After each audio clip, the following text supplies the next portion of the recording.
evening, everybody, and welcome to the Not Bland Show. I'm your host, Dujane Bland. Going to be a great show today. We're going to talk about the NHRA Playoffs, fourth race that ended up in the Fall Nationals in Dallas.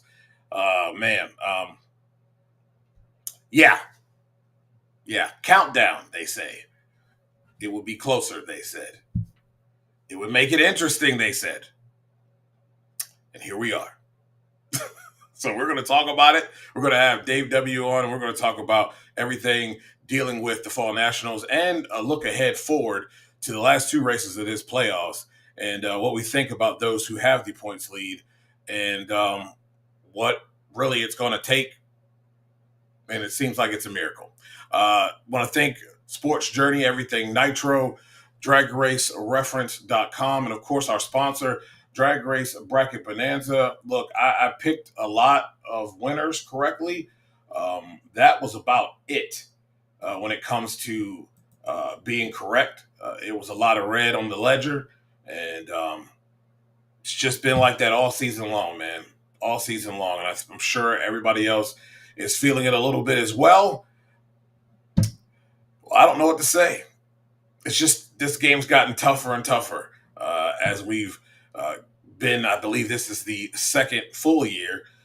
It's just tough, man. A lot of people playing, and it's been a weird season of upsets that you kind of don't see coming. So if you are not involved, you've got two races to win some free prizes. So we'll play this commercial and show you how you can do so. When we come back, we'll have Dave W, and we'll dive right in to the dominance in Dallas at the Fall Nationals. Drag racing fans, check out Drag Race Bracket Bonanza. It's the free, family-friendly fantasy bracket game. Now, after final qualifying at every national event, you can fill out your bracket for all the pro classes. It's free, easy to click on your picks. If you need some help, just hit the randomizer button to fill in the blanks. It's for fun, stay engaged, and pick your winners today.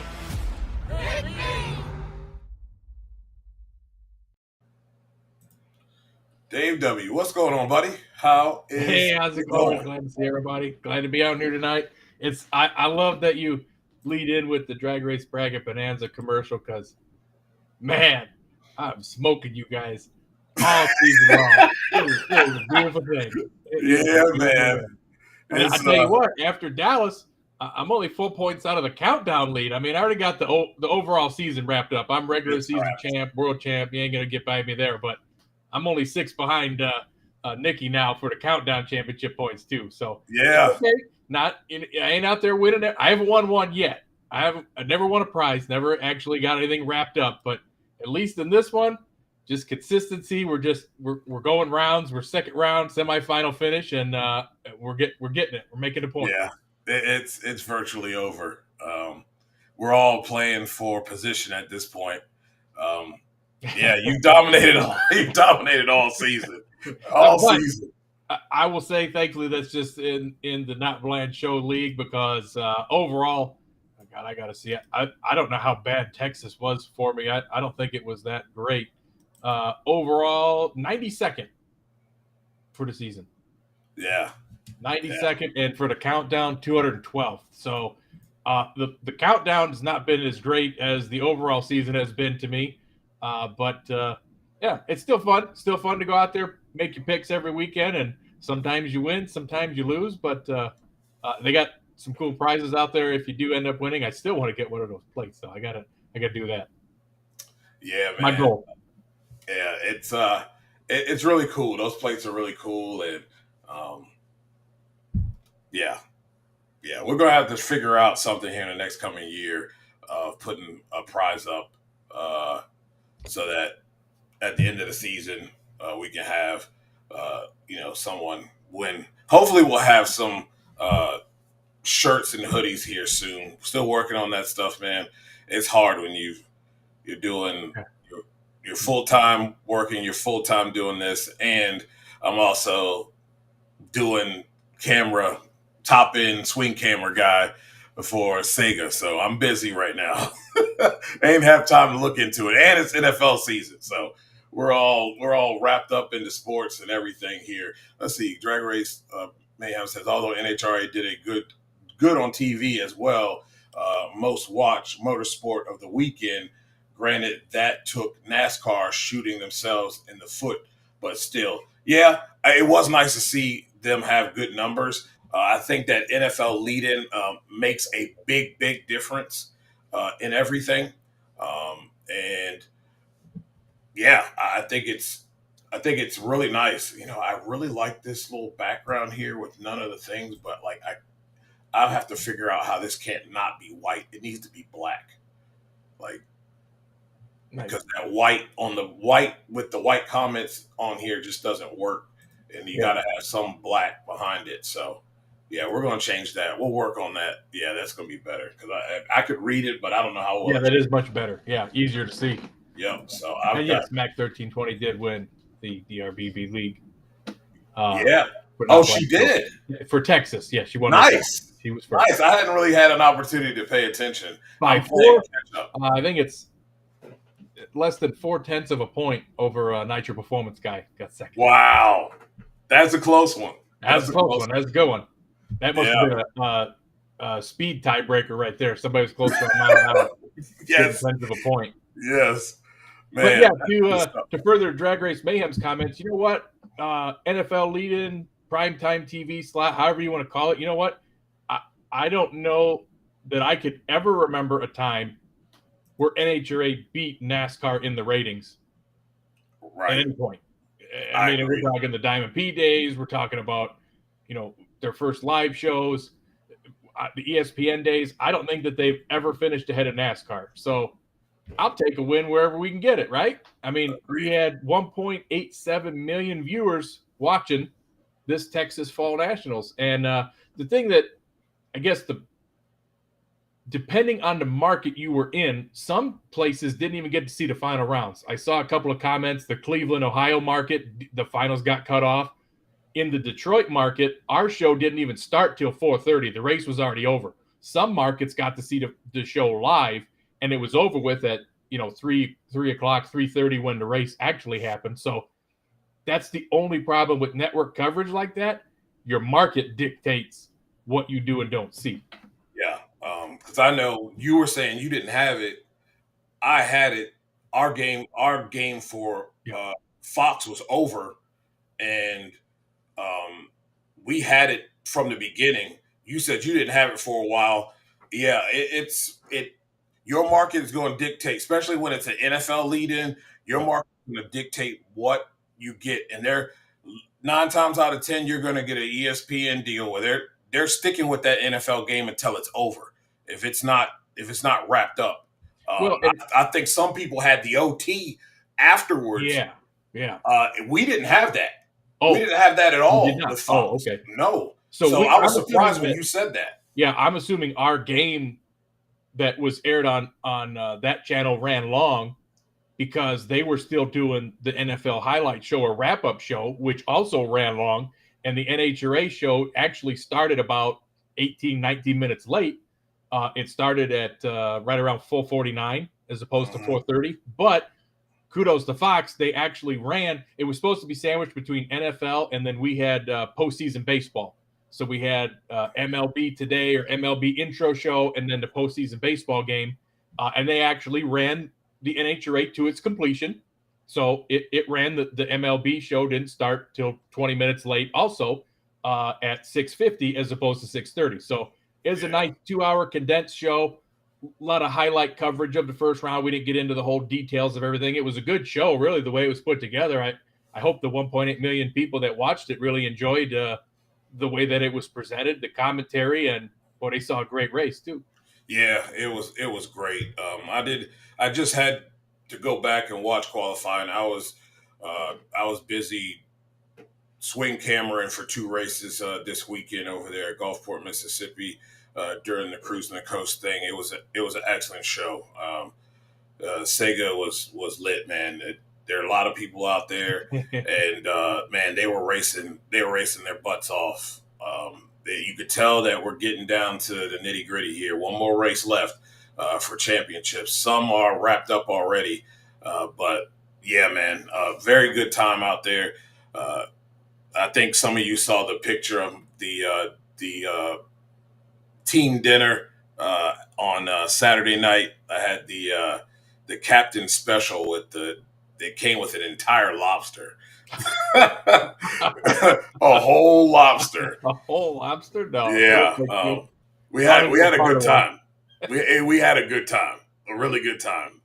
It was well worth it. We got one more to go at Shady Side Dragway.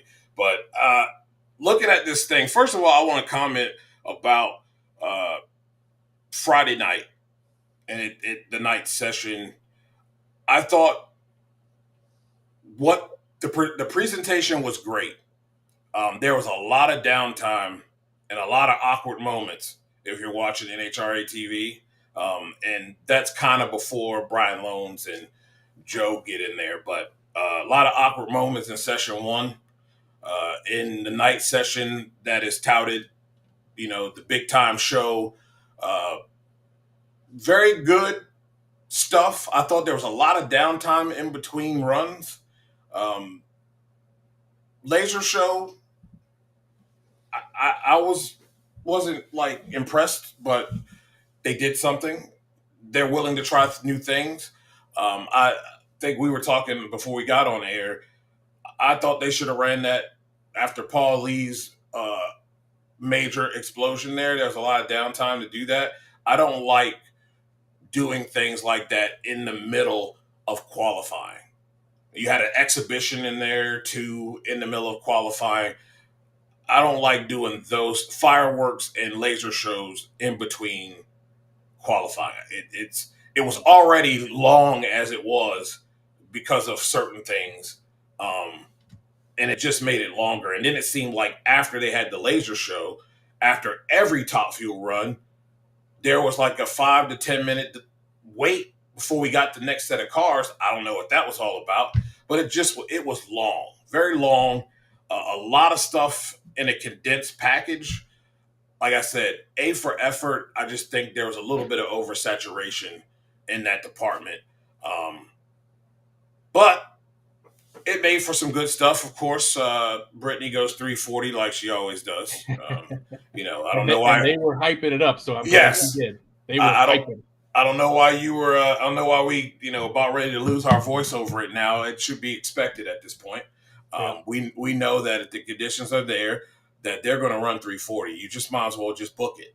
And if it makes it through the shake zone, it's going 340. So I understand that an announcer has a job to do, but at the end of the day, man, like that's just what they do. So impressive, but not impressive.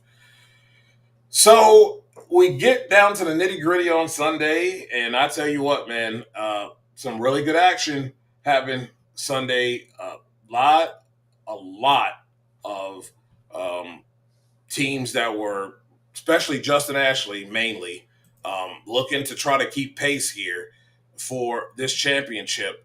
And man, you have an opportunity to kind of keep it close, and you got beat in second round by Brittany Force of all people. Of all people. Well, I mean, yeah, it was something that when I made my bracket bonanza picks and laid out that ladder, I did not have that happening at all. But hey, kudos to that monster team. They got down the track in the heat of the day. Brittany cut a 50-something light, and I believe she was 50 or 58, somewhere in that range.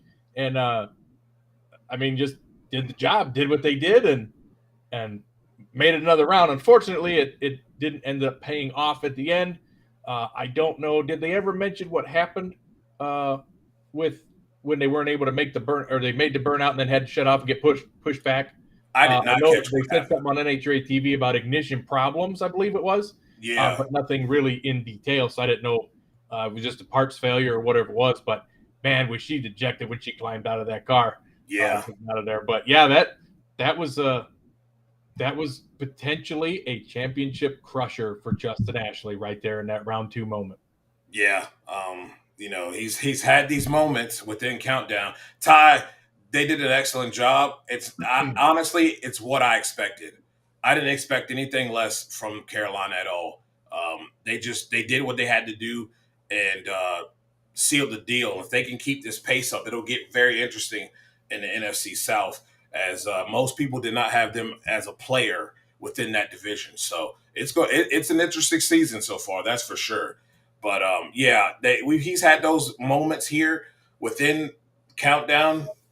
Mainly, it's been first round exits, but the fact that Doug went the distance and he's out second round. I mean, I think you might as well just go on and highlight Doug's name because I think he's the champion here. The do or done line is under Doug Kalitta. I mean, it's really hard to disagree with that. And I mean, in all honesty, the other way that you could look at it is you have to leave Vegas. If you want to win the championship in Vegas, 192 points ahead. All right, you're going to leave there with a 192-point lead. He's got 141 right now over Justin Ashley. So really, he's only got to score 50 more points than Justin and the rest of the gang that's out there, and the championship is his. So you go out there, you earn a lot of qualifying points. You make it to the semis, which, I mean, the man's been to the final round now for how many consecutive races on top of back-to-back wins. You go out there, you just don't stub your toe early. You make it to the semis or the finals again, and even if they win, all you got to do is show up at Pomona. Like, they're not you're not giving them any opportunities to take anything back. So I don't know. It would probably be a little bit of a long shot for him to fully clinch it in Las Vegas, but there's a pretty good chance that Saturday in Pomona he's going to go ahead and get that check. Yeah, for sure. For sure. Yeah, exactly. It's the norm, man. There's no reason to be getting all overly upset about it. Oh, but that has been the thing, right? I mean, Mike Green ain't the Mike Green he used to be. We have known all season long that at the end of the day, they are looking for their elite quarterback to bail them out each and every time. He must be elite. And that's the bottom line. They're not going to go out there and set the world on fire. They're not going to run a 69 or 67 or 68. They're going to go out there and they're going to go A to B. They're going to give you somewhere between a 72 and a 74, and he's going to have to win it on the starting line. If those type of conditions are there, he's going to have to win it on the starting line. And basically, they just didn't have enough. When you look at the ladder and when you look at what they ran, Justin Ashley had that 394 with a 3, and they ran an 82. I'm sure they had a little issue, something with the car, but that's just it. Guy wanted on. He gave you something on the starter line. If you had given him a car, he likely would have won on the whole shot. If he at least in the 83 range, 83, 84, he probably wins that race.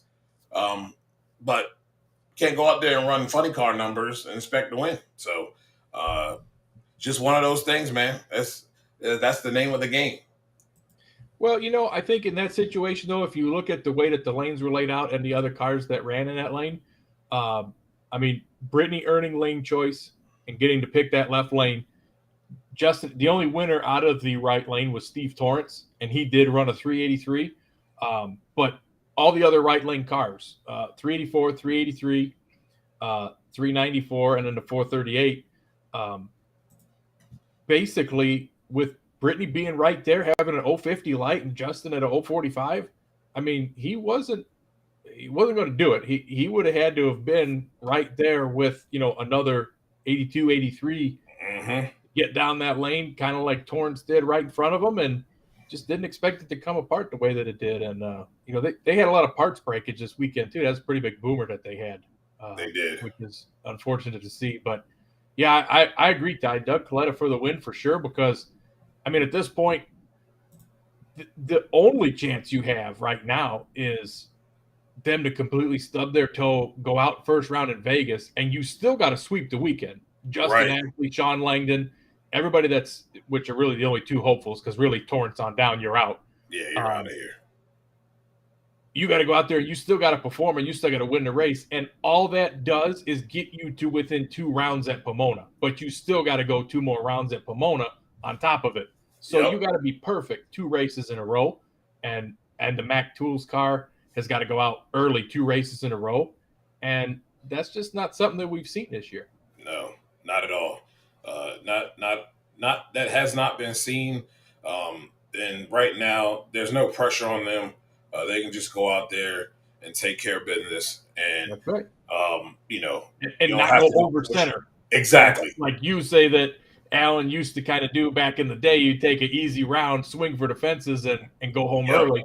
Yep. They don't have to do that now. And you can see here, I mean, first round, 375, second round, 375, semifinals, 380, final round, 377. They went down, made clean, solid runs in that left lane, just put it on repeat and made it down the track, which is amazing considering how much the track conditions changed, because don't forget, for that live first round, or for the live Fox TV window, first round started at 10 a.m.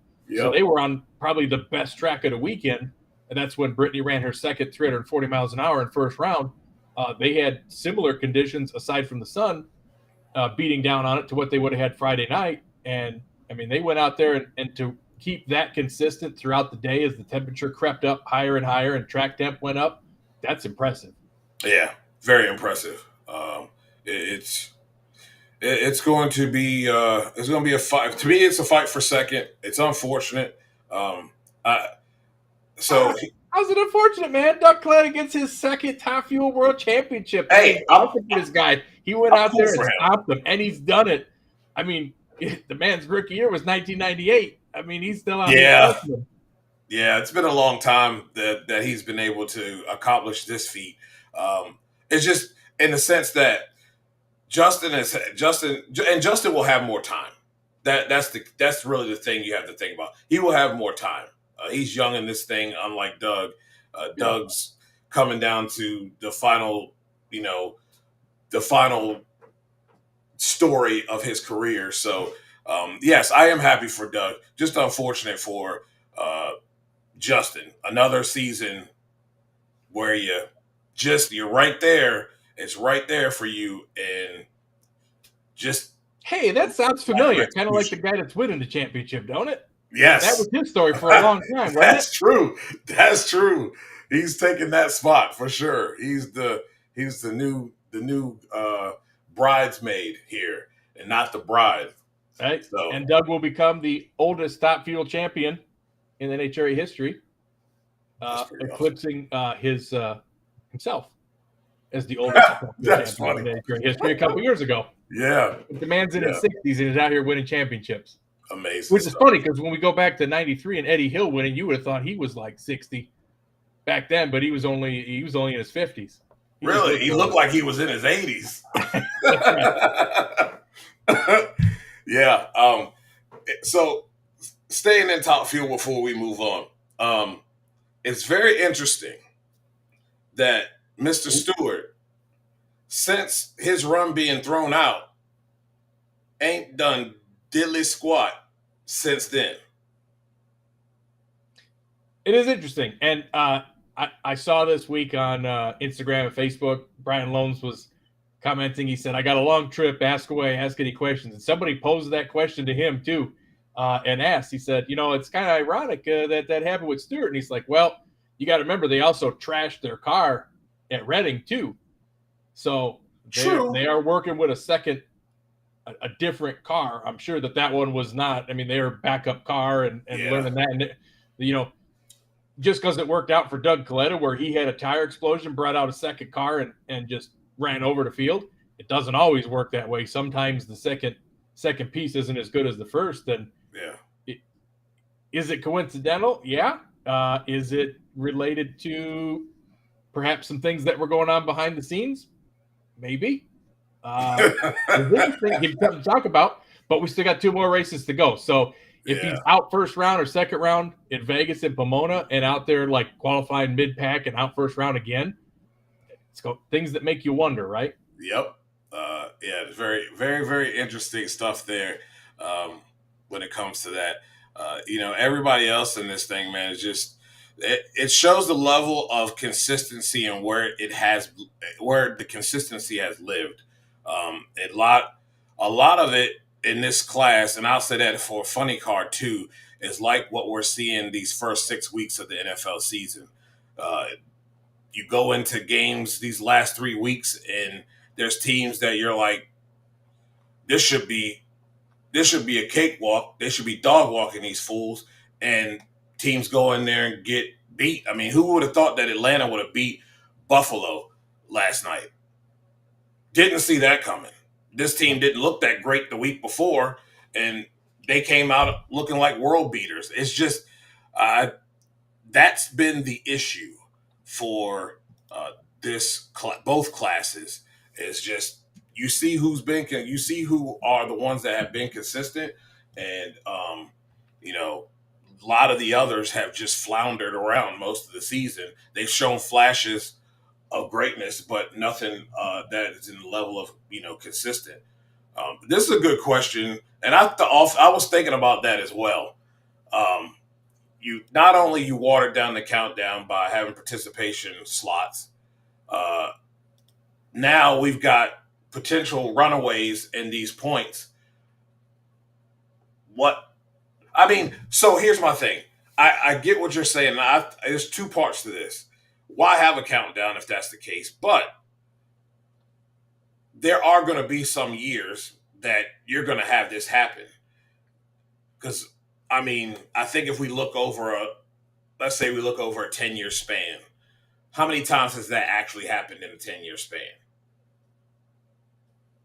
Where the championships are over by 2 races left, or potentially over by 2 races left in the countdown. There weren't.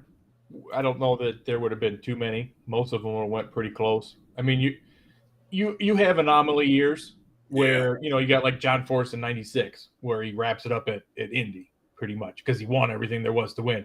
You look at 1999 when they just flat dominated the season. I mean, you got stuff that anomalies, but for the most part, they all pretty well went pretty close. You may not have the winner take all finals like that they tried to push. We've had one. I mean, Pro Stock last year, Top Fuel the year before. We've had a lot of stuff that's gone down to that. But since you brought it up, I just quickly looked at the point standings and did a little bit of math. If we take the countdown away and we're still chasing Mission Foods regular championship points from Indy to now, Doug Kalitta's moved his way from 4th to 1st anyhow over the strength of his countdown races, where he has earned 442 points, it looks like. Yeah. And Tony Stewart had only earned 175, and Doug was only 56 behind him. So and Justin Ashley was close and Sean Langley was close, but again, look at how far away Doug is from Justin and Sean, even with the points reset, and he was behind them only by 15 without it. So in all honesty, the points reset put them further apart than they would have been, but Doug would still be pretty far ahead. Yeah. It's going to be I'm looking forward to that race there, Ty, and coming up for IHRA. And there have been a lot of champions that come out of both of those states. I'm looking forward to it. Sports, and it's funny. I don't really pay attention to the sportsman racers or sportsman races in NHRA, but they are very entertaining for whatever reason in IHRA. I don't know why. It's a different feel for me. I don't know why that is. Maybe it's because they don't have static cameras for them, and they actually have pretty darn good camera angles. And it seems like they're like they give a damn about them being out there. You know what I mean? So I don't know, but more than just the finals. I pay attention to all of it when I'm watching IHRA. It's just weird. I don't know why that is, but I think it's probably production. Drag Race Mayhem says the entire point of the countdown was to prevent runaways. Agreed, and add drama. They've pretty much extinguished it on their own, though. They've taken away the drama by this participation slot that really means nothing. And again, I've said it time and again, that you are what you are. And those folks being in there, your round win loss record don't even add up to 500. Collectively, it doesn't add up to 500. It's just kind of it's really embarrassing because it's like allowing teams that go win one or two games be a part of a playoff. Who is that impressing? You already know that in that game when they go to play whoever they're going to play, that they're going to get walked because they're not good. There's a reason why they're there. So they've pretty much extinguished any type of drama or suspense by doing what they're doing. So yeah, but they're at least so. The thing that people don't really look at, like if you look at the big picture of what is the countdown, what is the championship battle? We put all these emphasis on these races, but really you are determining a champion over a 6-race sample. And it's no different than somebody who opens the season hot. Look at a year or so ago when Justin Ashley was in the final round of the first 6 races of the year. If that was the countdown, he's the champ. You just got to put 6 good races together in a row. Yeah. And that's why NASCAR is looking at changing their playoff format or their race off, whatever you want to call it. So the rumor is you are not going to have just one race and 4 drivers. The final round that they have, so to speak, will be encompassing 4 races. So like right now where we have the top 8 and then the cutoff to 4, you're going to have a 4-race sample, and you're going to have a super speedway, a short track, and a 1.5-mile track, and then a regular oval in there. And maybe even throw in a road course. I mean, they're going to talk about alternating the final races just to give them a bigger sample. Because really, at the end of the day, everything's just a build up to that. In NHRA, with their participation trophy, or however you called it, whatever you want to call it, how they, if you just go to all the races, you make 75% of the qualifying runs, you qualify for the countdown. You're just setting yourself up for that 6-race sample. But I mean, there's guys that are already out of it. Josh Hart's already eliminated. Yeah. We're 4 races in. He's out. Buddy Hull's out. Dave Richards is out. Half the pro stock field's out. Like, you still, just because you made it in at the bottom doesn't mean you're going to automatically vault your way to the top. But you do need to have, a perspective of it's a 6-race sample, and that's all you really got to be good for, which is why teams used to save all their best stuff for the end and, hopefully put your best foot forward. And, there's certain teams that get hot at the right time, and you've got that momentum going for you, and that benefits you. And there are teams who absolutely crush it the first part of the year, maybe struggle a little bit in the summer, and then crush it again at the end. And you don't really think twice about it because you're like, well, I remember them doing good, and they built up such a big points lead, like they were the regular season champ and the countdown champ. Well, yeah, but they still had to have bad races in that area at some point in time. It's just, where do you have your bad races at? Yeah, that's true. Funny car. It's 112 back for Matt. Man, Matt Hagan, man, buddy, man, come on, man. I tell you what, the odds makers were really not on his side either. That's why I threw $20 at him, because he'd have been a hell of a payday. And I picked him for Drag Race Bracket Bonanza. And I talked him up, hyped him up real good. A couple of weeks ago, we were talking about going back to Dallas. Yeah. And he's out first round. Round. What happened? And it's to the guy who blew his stuff up. I mean, obliterated it. Worst thing that could happen for him, although he is only 112 back. The problem is, though, Prock is qualifying number 1 pretty much at every race. He's getting all the small points during qualifying. It would take them out. You'd have to out-qualify him, and he needs to go out first round in Vegas for you to even have a snowball's chance of having a shot at getting the championship. Because as long as he continues to go at least to the semifinal round and he gets all the small points during qualifying, it's a wrap. And a couple things on that, kind of like what we were talking about with Justin Ashley's situation. that's not really to get. That's just to give you a chance at the championship. Mm-hmm. You need to make those 80 points up there and put yourself within 2 rounds of him going into Pomona. But you still better repeat at Pomona and hope that he struggles there too. Yep. And since you mentioned, just as a follow-up, because NHRA never said anything about it, never saw anything, at least on their social media, or maybe it was on their site and I missed it because I was just looking at Drag Race Central. In Q4, when they had that timing system error and Jack Beckman got a bogus ET with a big mile an hour, which could have been, and like Jack mentioned at the end, a top 3 session earning run. And when every point counts, the NHRA did not award bonus points for that session.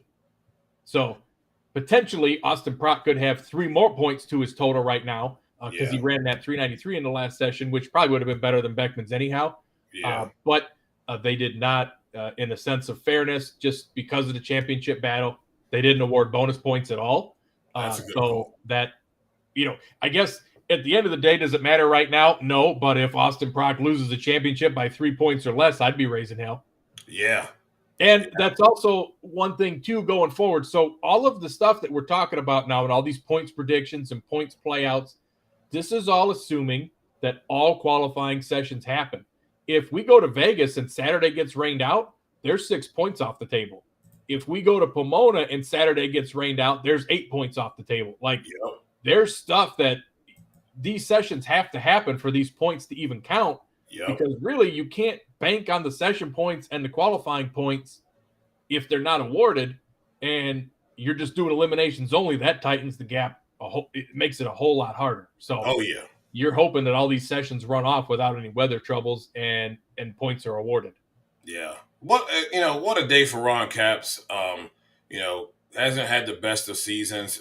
Really doesn't help him other than the fact that he's fighting for an opportunity to possibly get himself up to number 2, if possible by the end of the season. Other than that, it is what it is. Everybody else is trying to finish the season strong. I don't see this train for Prock stopping unless they make a mistake. And I just don't think that mistake is going to be made within the countdown. Not this time. No, I think that you're 100% right, and they're probably sitting comfortable enough that they can go on defense mode, and like you say, let's just go out there and make it to the semis at least. You go to back-to-back semis, you've pretty much assured yourself of a championship. You're not getting past in points no matter what. I'm sure that the team goal is to get Beckman up to second and play spoiler to Hagen and Capps. And I do feel for Capps because, man, that man has blown up some stuff this year. And when you are the owner and drive, he Cruz Pedregon and Paul Lee are probably on par with destroyed stuff this year, just trying to get these things down the track. And to have that boomer that he did first round again, and then bring out the Carlisle Tools body, which maybe the green was good luck for him to go all the way to the finals. And that parachute coming out, probably wouldn't have won it anyway, but he might have been a little better of a run. But yeah, man, what a tough year it's been for those guys. And I feel for Capps. And the fact, more power to him. I hope he has a good couple of races and just clean couple of races. No more car bombs anymore. Just get it A to B and another top 5 points finish. I think that for the most part, if you don't think Hagen's got a chance, Beckman and Capps definitely don't. They're probably out of the championship picture again, unless stranger things happen. We go to Vegas, Prock's out round 1 again, and those guys can make a race of it in Pomona. But that'd be tough to see Prock. Prock gave him 1 in St. Louis, and that's how Hagen got as close as he did. Yeah, he only gave him 1, and he didn't take advantage of it. Yep, he didn't take advantage of it here in Dallas. So I don't see that happening here again. In Pro Stock, it's a 2-horse race still. This is going to get interesting as long as Dallas does not trip and fall on his face. I think this is his championship to lose.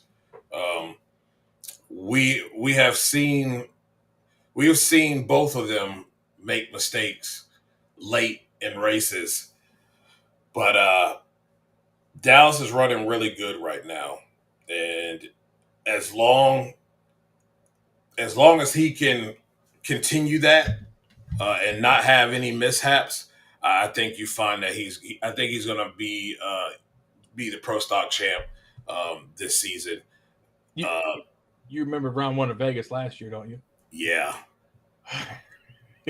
Yeah. You think he's got that one circled on his calendar? Yes. He definitely has that one circled. He cannot have that happen here again this season, because I don't think he wants to go in to Pomona the way he did and have to shoot it out again. Right. So, in pro stock, this is the one I did a little more extensive research on, just because there is a better possibility or probability of it happening the way these two have been running. You remember a couple of years ago, my buddy Darren Williams Jr. and I used to do this fun little show called Inside the NHRA, and we'd cover all the season results and go down to Pomona, and we had it all figured. We're like, man, Top Fuel, there's a lot of cars going in there. What happens if they tie?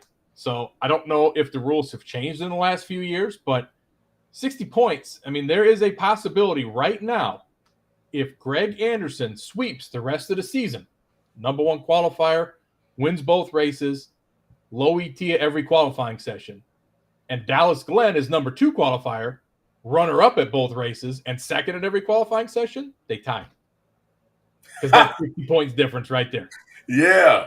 So Greg is the only, because there's really nobody that can kind of control their own destiny, so to speak. As far as in second place, they need help. They need the guy in front to lose. So what are the tiebreakers if it comes down to that? Number one, the driver with the most head-to-head wins in the countdown would win the tie. Well, right now, Dallas is up 2-1 on Greg. They have raced in 3 of the 4 countdown races, and Dallas has won 2 of the 3. The one that Greg got him that really stung was second round, and that was at St. Louis, and that was what Greg really needed. After that, then they go to drivers with most round wins in the countdown. And if you still tie there, then the third tiebreaker is the driver with the quickest average qualifying ET for the 6 countdown races. And if those still tie, then average qualifying speeds. So it is still possible, depending on the way that this plays out, if they come into the final round and they end up in a tie, well, you'd be looking at, okay, well, do they match each other in Vegas, or do they not run until the final round in Pomona? Because if they do, it could be 2-2, and that tie break, that points tie, that would go to the next one, which would be who's got more wins in the countdown, more round wins. Well, obviously, whoever won that round, depending on what happened in Vegas, would be the one. So it's just amazing to see how foot race today's mile. That'd be pretty interesting. But it's just interesting the way that it plays out and how similar these guys have been when it comes to round wins in the countdown and how close they are. And qualifying position points, bonus points, couple more rounds. Really, that's it. And the difference right now, Dallas has 2 more round wins, and because they were tied, they had equal round wins coming into the Texas Motorplex. And by Greg not making the finals and Dallas winning the race, he's got 2 more round wins. So you figure basically there's the difference. Qualifying points and those 40 points for those 2 round wins. That's where you get your 60-point lead. But it's just interesting. I thought it was interesting anyway that Greg could run out the entire season and Dallas could be right behind him and they would tie in points. That's right now there's that much of a difference between them. It is. Even with very points impressive in Pomona. Yeah. It is impressive what those two have been able to do all season, and that possibility lies there because that is a possibility. They have done that a lot this season where they have been in the final round together. So, that would be interesting. That would make it very interesting there for Pro Stock. Man, Richard Gadson is just riling off wins now, boy. He gets one and he's just making it look way too easy. Took the saddle on Friday night, got the cash and then came back and got the Wally and the points here on Sunday. Leads Gage Herrera by 72 points. Matt Smith is 105 points back. Braden Davis 186 back. Look, for the most part, as long as the two teammates aren't meeting each other somewhere in the second round, he's been making it at least to the semis every race, just about here. If he can just make the semis, Richard's going to be the champ. Yeah, because again, we're only looking at if he loses in the semis at Vegas. Well, I guess we shouldn't say that because it depends on who he's up against. Because if he's up against Gage, Gage beats him and wins the race and stretches it out, and then he could go to Pomona with points and a half. I mean, you're giving him a shot. Yeah. It's going to be interesting, I think, when we look back at the countdown, depending on how it plays out, if it plays out in somebody other than Gage Herrera's favor. Yeah. That red light in the semifinals could be the one we look at where he just kind of that was his end of season right there. But those bikes are so close to each other, and you kind of like you almost assume that the top four are going to be your semifinals. I mean, I say it that way because there are other bikes. I mean, John Hall's running good. Angie Smith's running good. Steve Johnson has been resurgent as of late.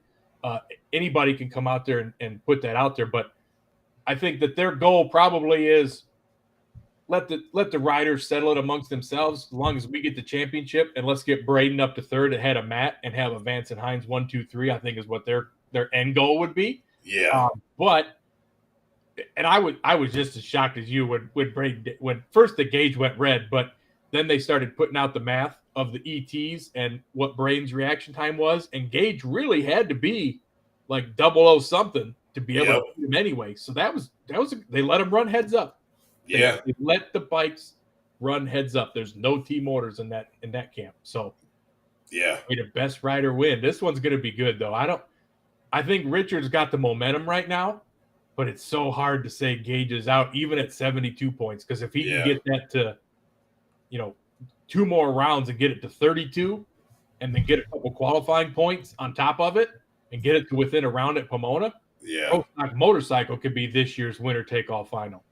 Yeah, Richard's got to continue to qualify 1 through 3. He's got to stay away from than Gage. Yeah, and he's got to stay away from having the potential to meet him early. They cannot meet until the finals. That needs to be what he's thinking about. Make sure you top qualifying and see if they had any entry list release. Are we going to have full fields? Because that could screw it up too. Because if you're number one, you get the Lyra. Let's take a look. Because I did not look ahead, but that is a very good point here. And that's something unfortunate that you have to consider in the motorcycle class because of what they've had going on lately. So your entry list for Vegas, you looking at Pro Stock Motorcycle. It is 1, 2, 3, 4, 5, 6, 7, 8, 9, 10, 11, 12, 13, 14, 15. So 3. So you want to be number one then? 9, 12, 13, 14, 15. Yep, 15 bikes. Man, you want to be number one in Vegas bad because that's your freebie. Yep. You get points right there. You want that. You definitely want that number one spot. I don't know if we would have an entry list for Pomona this early out. I wouldn't think so. I think it's probably a little too early for Pomona to know. Yeah. But Vegas isn't too far away to kind of be looking at something like that. Yep. Top fuel, it is 3, 6, 9, 10, 11, 12. 1, 2, 3, 4, 5, 6, 8, 9. Yes. There's 12 top fuelers. For Vegas? For Vegas. Wow, that's 12. Weird. Vegas is usually one of the better attended nitro races for. But your funny car field is absolutely asininely full. Okay. 1, 2, 3, 4, 5, 6, 7, 8, 9, 10, 11, 12, 13, 14, 15, 16, 17, 18, 19, 20 funny cars. Wow. 4 guys going home there. Tim Gibson, Jason Rupert, Chris Morrell. Okay, so Dylan Winevsky. Yeah, the West Coast guys. Dylan's back.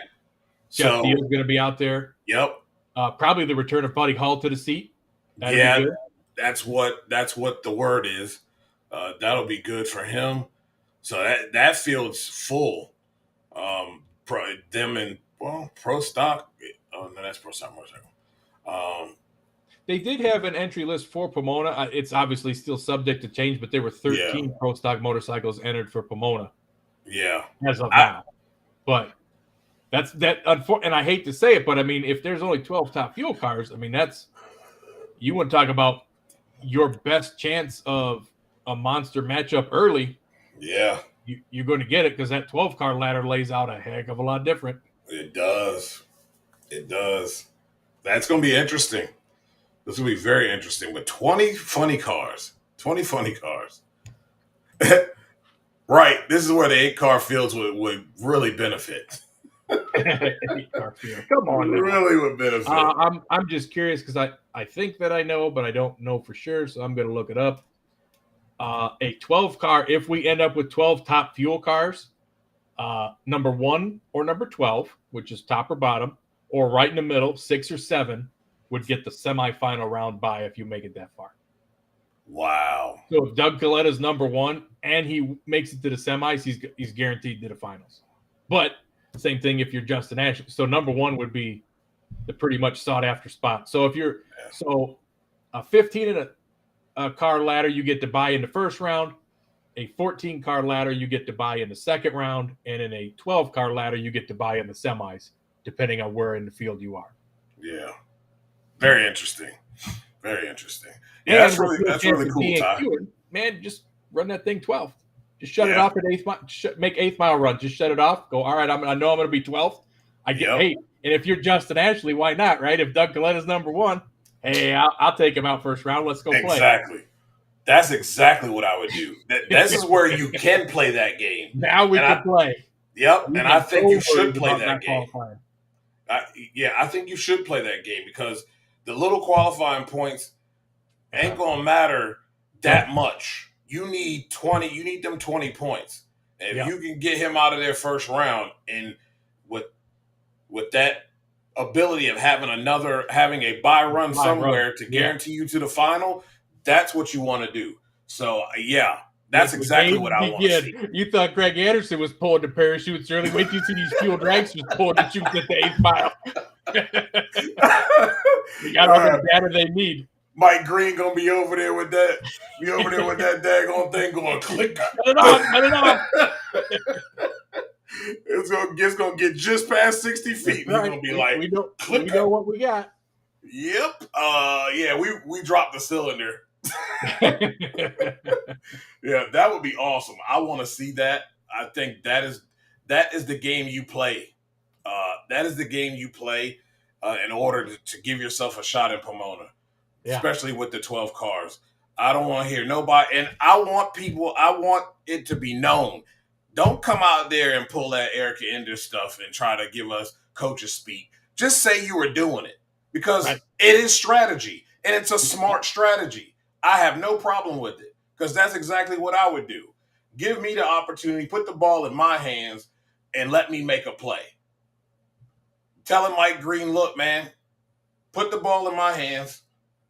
Let's do this and make sure we match up with him. And I'm going to go out there and see if I can take him out. It's all a gamble because you go out there and you do that and you're thinking, all right, I'm 12th. And then everybody's already all made their run. Brittany Force goes out there, goes to number 1 on the last pass or something, and it's like, now Doug's on the other side. Now you get Brittany first round. Yeah. Strategy blown. You never know. Anything can happen. Although I don't think I didn't look at the schedule, but if I remember correctly from last year and the years prior, they've gotten away from doing evening session runs at Vegas. They get people out so they can get back to see the shows and at the casinos. So, and I don't think this is not going to be time change weekend either. So 4 o'clock.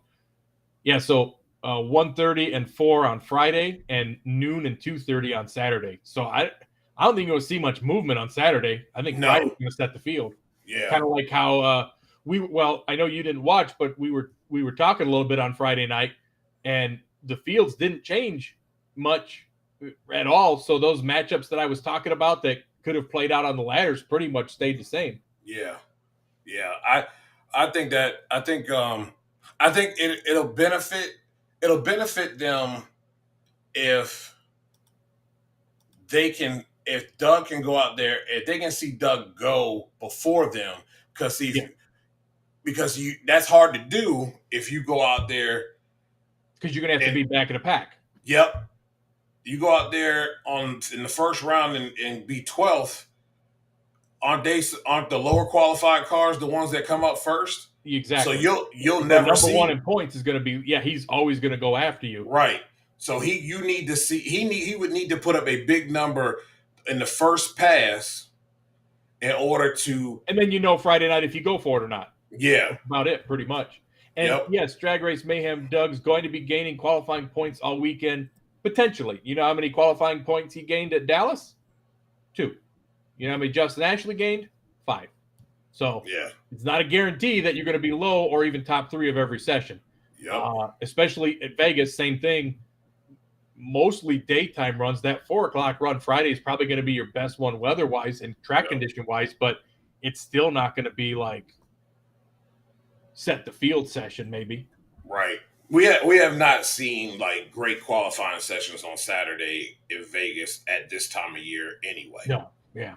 You know what I mean? It's usually a a twerking work they're going to show. It's not we putting up numbers and moving and shifting the field around. No, it's not really like that at all. It's just it's either a go or a blow, and 9 times out of 10, people are going out there and get out there to half track the 8th mile and break the tires loose.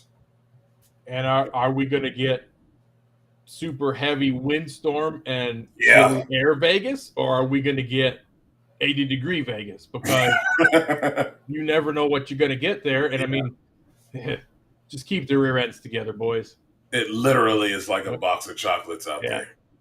And I'm looking forward to it. It's a great crapshoot, and really against all odds for these guys that are trying to chase, except for Gage and Greg, I feel like are the only ones that really have legitimate championship shots left. I don't think that they're far enough back that they can't do something with it. But pretty much everybody is in the boat of the leader's going to have to stumble. And when you have a national event where all 4 points leaders win all 4 categories, it's just going to happen. Like the leads are going to stretch. So I don't care what the format is. What the championship point layout, the countdown, however you want to do it. When the best of the best win the race, that's why they're the champ. Exactly. Yep, that is true. And we're gonna see what Vegas is gonna bring. That top fuel ladder is gonna be very interesting. That's good. That's an interesting play there. And Pro Stock. I didn't realize so few were coming. I'm surprised by Me that. neither. Usually they got a good field of top fuel cars out there. Yeah, at least 16. Right. Where's all the West Coast fuelers? Where's Ron August? Where's some of these other guys at? Right. Come on and play. Because it's IHRA isn't until 2 weeks from now, right? Yeah, they're November 8th. So they're after the NHRA season. No, they'll be in between because November Pomona and Vegas. Yeah, Vegas is November 2nd, and then November 8th would be the IHRA race, and then Pomona will wrap up the year on November, was that 14th? Yeah, 16th, sorry. And we got 2 weeks to the next race. Yeah, so basically it's going to be – yeah. God dang. Okay. But I think that's because it leads into SEMA. The SEMA shows that's right. Either right before or right after. Right. And speaking of the SEMA show, I believe that's where Ron Cap said first day of the SEMA show, expect a big announcement, I believe, regarding his top fuel car with Brady Gordon for next year. So I'm looking forward to seeing what they got there. Hopefully it's a full pool sponsorship ride, and that team will be coming out strong next year because we need strong fuel cars right now. Because that top fuel field, we can't be having 10, 11, 12 car fields next year. That's pushing it. That's borderline. Yeah, it really is. And I guess I realized other thing just to mention real quick to wrap that up. Steve Torrance's season ended at Dallas too, so that's one less car for Pomona and Vegas also, because he's just like, we're not in it. Sorry, we're staying home. Yep, I don't blame him for that. He's got business stuff to take care of, and we'll see where he shows up next year. I did hear that, and I'll have to confirm that, but I could have sworn I heard them say something about Kelly and her team bringing out another bike next year. Oh, really? Yeah. If I heard that correctly, they said something about her bringing out another bike next year. They are saying that there will be a few more people that are coming out next year, younger riders coming out next year. So maybe we'll have more bikes and actually have a bump spot. We'll see how it all pans out, but that'll be interesting to see how that goes. Yeah, it's tough for them because categories like that where the NHRA is your only place to race. It's not like they have IHRA options or PDRA or other events. Basically, that's your show. So yeah, I hope that's true and good for Kelly if that's the case. Get more faces out there. Yeah, I agree with this, Ty. We were talking about that too.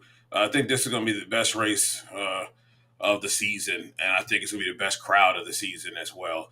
I believe it's going to be loaded and a great finale to close 2025 for the IHRA and, get ready for 2026. But yeah, I agree with you 100% there. I'm going to be interested to see who shows up in the fuel car side of things and the alcohol car side of things, because they're wrapping up their regional series right now too. But might be a good chance for some of the Northeast guys to come out and race and the East Coast guys. I know on the pro stock side of things, with PDRA being done with and NHRA being done with, they're so far unconfirmed, roughly about 22, 23 pro stock cars coming for a 16-car show in Mount Motor Pro Stock. So that's going to be one of the biggest turnouts in a long time. Yeah, the gathering of cars there, and from across all series too, which is nice to see. Yeah, that's good. I just hope that there's full fields in every category and crowd shows up, and I'm banking that that's going to be the biggest crowd that we've seen this year for IHRA, and it'll be a good finale for them. and since we're on IHRA and since we're on North Carolina, how about Bobby Bennett dropping that Competition Plus news and rumors section, news and dirt, that the low-key rumblings around the Texas Motorplex was another staple North Carolina track, not in Charlotte, could be that TBD race to start out the countdown next year. Yeah. And that's a pretty rock solid prediction. It is. I really hope, and usually when Bobby puts something out, he usually don't miss. So no, that's what gets me excited, because if he's hearing those rumblings, that's a good thing. Right. He wasn't wrong about South Georgia Motorsports Park coming out there. Nope. And Bud's Creek joining the fold. So. Yep, he don't miss. When he puts something out, he don't miss. And Rockingham would be completely awesome. There's a lot of history there. Some of my early days of watching NHRA when you had Mongoose and the Coors Light Corvette. You had Dale Pooley in the Oldsmobile, I believe, funny car, that Miller yellow and red colored. American, yep. Yeah, those. Rockingham was a very good racetrack for NHRA in its time. But for all of them, like you said, NHRA, IHRA, and I didn't even realize it until I started digging through the archives. AHRA is where it first started in 68, 69, and 70 before IHRA became a thing and held their first national event there. They still carried over the same names, the U.S. Open and the other event that they had. Yeah. Blake, I think there's going to be a very good chance that that's exactly what he's going to be doing next year. Yeah, I mean, if you listen to the rumblings and you believe the rumors you hear, you might see him show up at one or two of them. I mean, Yeah, and that's the nice part is a lot of these teams, and you hate to call them NHRA teams, but really they are technically NHRA teams because that's been the only game in town, really. yes, So that's what makes them all NHRA teams. But the NHRA teams are dipping their toes in the water. They're going over there. They're seeing what the track prep's like. What's the track going to hold? What do I got to run to get down it? How hard is it to manage? And the thing is, you don't want it to get too big because, in all honesty, you sit there and you're like, man, NHRA gets drawn out sometimes. That's a long day. It's a long day at the track. Do you want that over there? You want the car count, but you know what? 8-car fields are good. And if you got yeah, 12 cars going for an 8-car field, 12, 13 cars, and you probably would have to expand. You're going to have to start getting more qualifying runs because one shot in each lane. But that's what makes it fun. It's basically sudden death qualifying. You get one shot on the left, one shot at the right, and hope it's good enough. But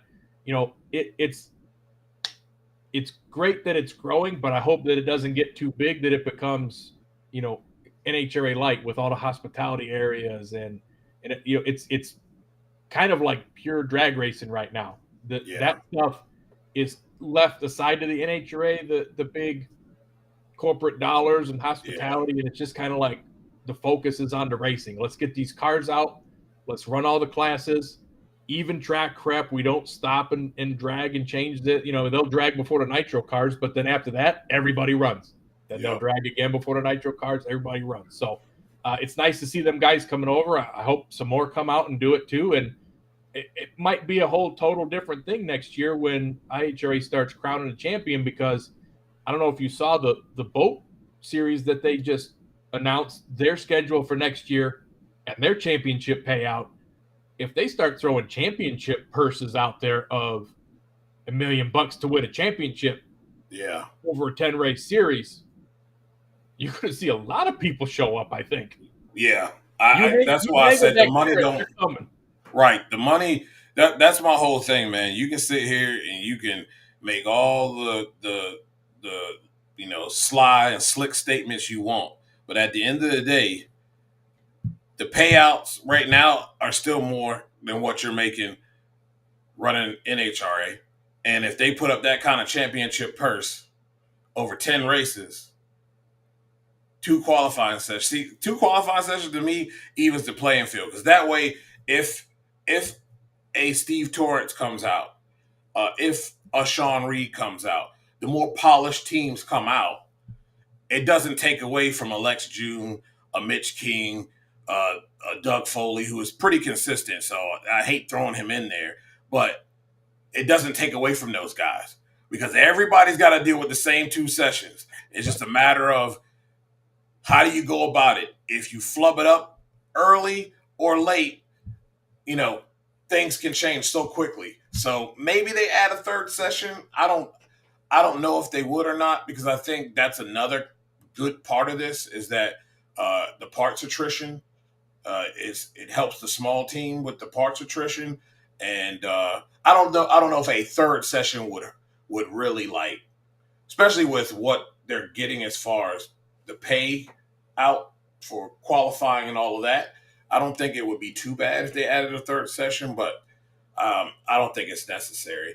The only problem I see is the timing of everything, because there were even people that were commenting on, I believe it was in the Mountain Motor Group, because PDRA typically does testing before qualifying and then they run the race. Yeah. And they're like, well, man, it'd be nice if IHRA had, give me 2 test hits on Friday morning and then 2 qualifying runs. And I'm like, where do you think all the time is going to come for this? Right. We got sportsman cars to run. We got 10 categories of pro categories of cars to run. Like, and it's only working out now because some of the fields have been short. But if you got, 40 pro mods that start showing up for these deals, it takes a long time to run 40 pro mod cars. It's going to take a long time to run 25 pro stock cars. And then you add in, let's just say we even do 12 and 12, and you got 24, 25 nitro cars in between Top Fuel and Funny Car. You got the nitro Harleys to run. You're adding in the fuel alters. They're getting an 8-car field. That it takes a lot of time. And we've been lucky at the last couple of races that there has not been a lot of catastrophic downtime. not a lot of huge oil downs, not a lot of cones getting knocked over.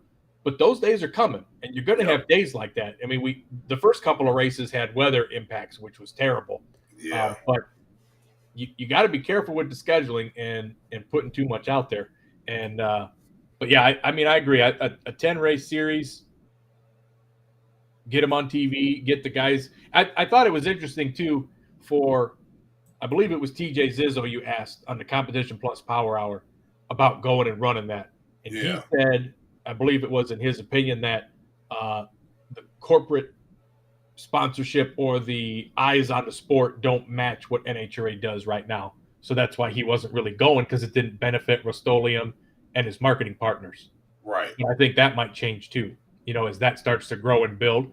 Yeah. But again, take nothing away from NHRA, 1.87 million viewers on Fox over the weekend. Yeah. It's hard to argue that you're not putting your number, putting your product out in front of that many number of eyes. Right. And see, this is my thing, and me and Lee have been talking about this too, is the IHRA has the ability to reinvent the wheel and do some things that have never been done and change things, change things and make it different. And I think you're right. Sure, it'll be nice. People can have sponsors and stuff like that. I think they need to stay out of the big corporate midway nonsense.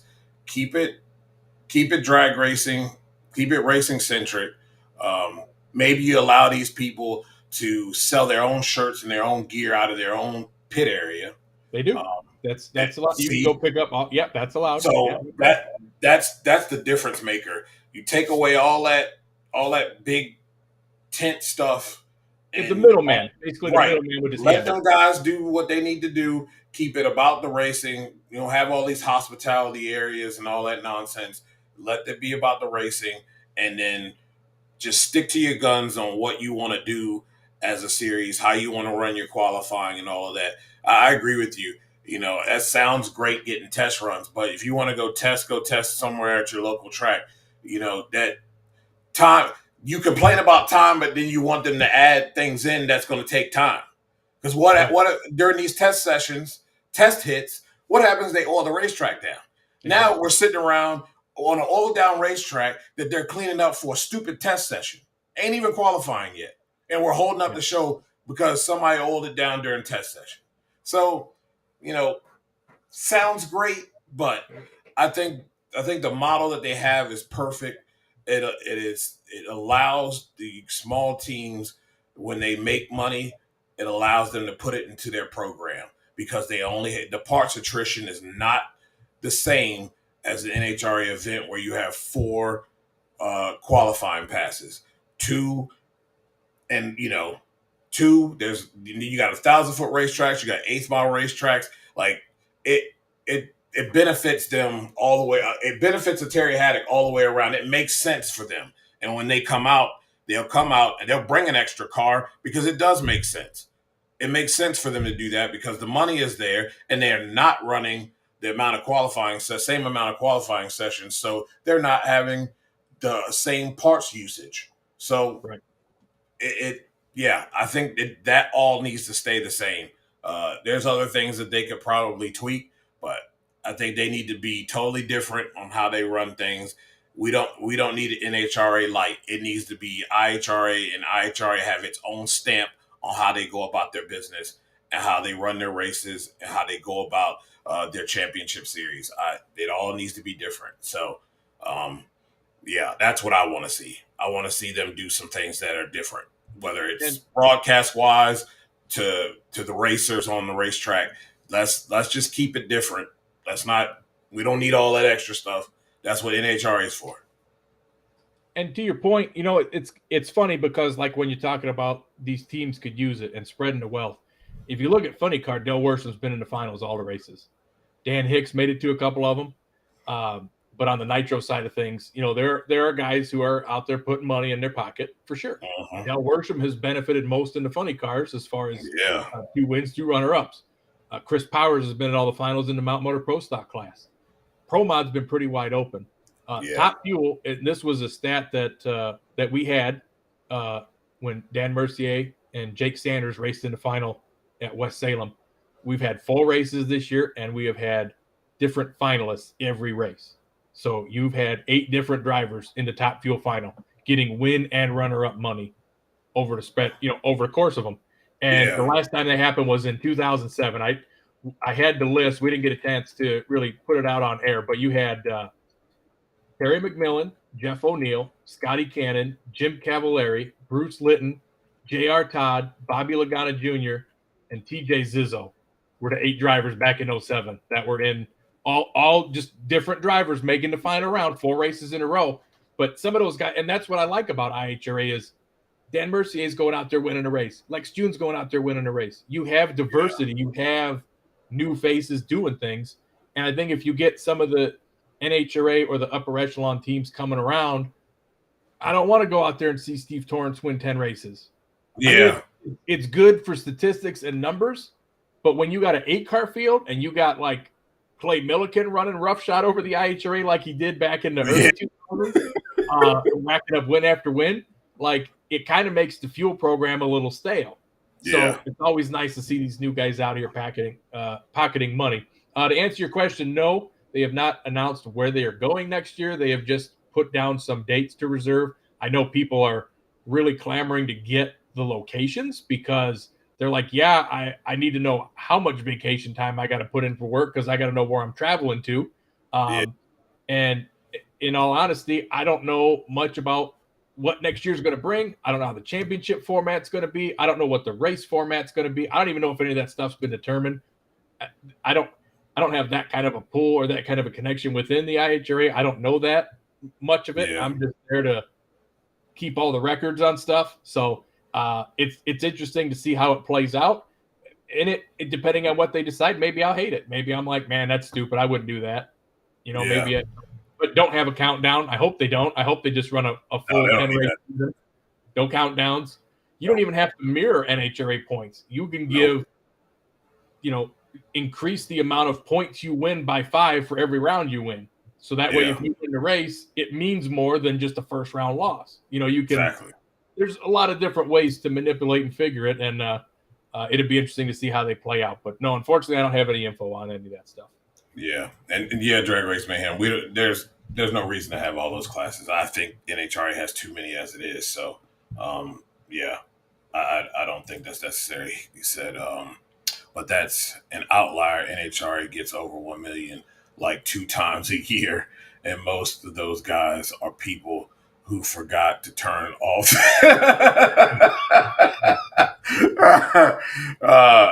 I think people coming out of the NFL thing. I think people are curious though. I do think you get the curious fan coming out of the the NFL break, and their team is just lost or their team has won, and they're like, wait, okay, what's this?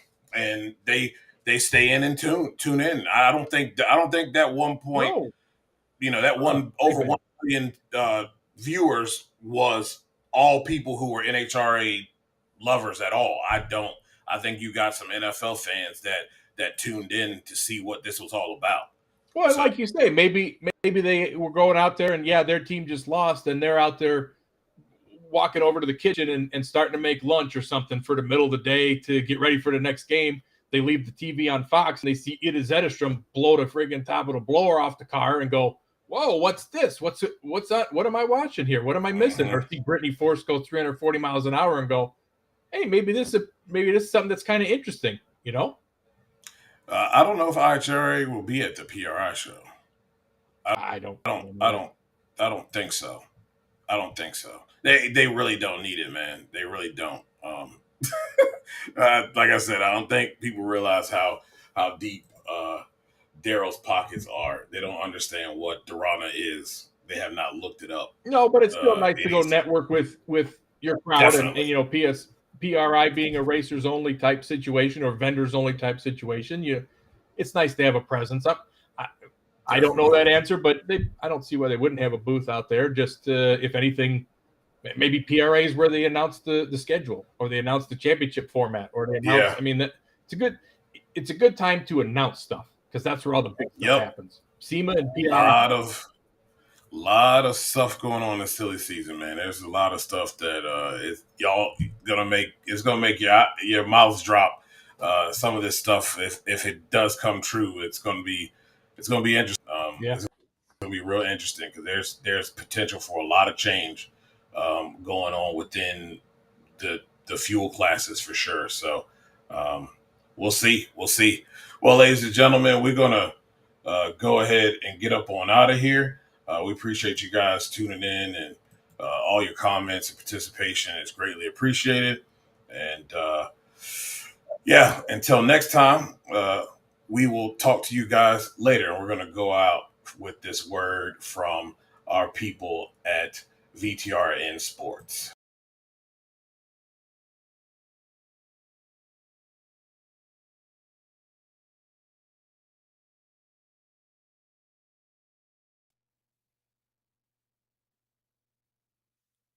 VTRN Sports, powered by ESPN Radio. Wake up with your local sports talk, the morning warm-up with Trey Lau every weekday from 7 to 8 a.m. And wrap up your day with the Fast Lane with Ed Lane, weekday afternoons 5 to 6. Catch the best play-by-play college football Saturdays to NFL Sundays, plus big names and shows from ESPN Radio every day. Listen anytime on the VTRN Sports app.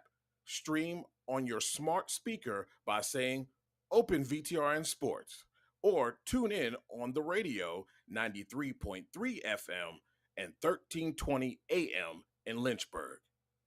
And don't forget, you can watch the morning warm-up and the Fast Lane live on YouTube at VTRN Sports Lynchburg. VTRN Sports, where local meets national.